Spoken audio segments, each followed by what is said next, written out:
কালকে যে কেকটার making video দেখিয়েছিলাম আজকে সেটারই ডেকোরেশন ভিডিও দেখাবো। আর এই কেকটা দেখে জানি না কেউ বুঝতে পেরেছিলে কি না যে এটা কী কেক হচ্ছে। তো আজকে ফাইনাল ভিডিওটা দেখলে ভালো বুঝতে পারবে যে কি হয়েছিল এই কেকটার ডিজাইন।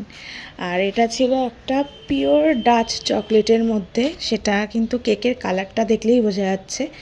আর এই রকম কালার কিন্তু কোনো কালার মিশালে আনা যায় না। এটা পুরোটাই ক্রিমের সঙ্গে চকলেট মিশিয়ে কালারটা করা। আর ডিজাইনটা খুবই সোজা, জাস্ট এরকমভাবে একটা চামচের পেছন দিয়ে ওপর দিকে টেনে দিলেই ডিজাইনটা হয়ে যায়। কিন্তু এটা খুবই টাইম টেকিং একটা প্রসেস। আমার তো অনেকক্ষণ সময় লেগেছিলো, যেহেতু কেকটা মানে একটু বড় কেকও ছিল, 2.5 পাউন্ডের মতো কেক ছিল এটা।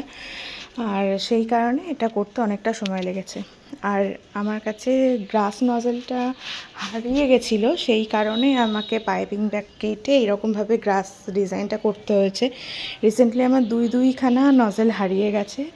আর সেটা আমাদের বেকারসদের পক্ষে যে কতটা কষ্টে সেটা আমরাই জানি। আর দেখো এখন কিন্তু ভিডিওটা হয়েই গেছে প্রায়। আর এটা একটা চিকেন থিম কেক ছিল।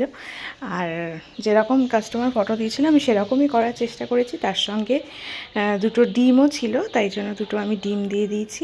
আর এই ছিল ফাইনাল।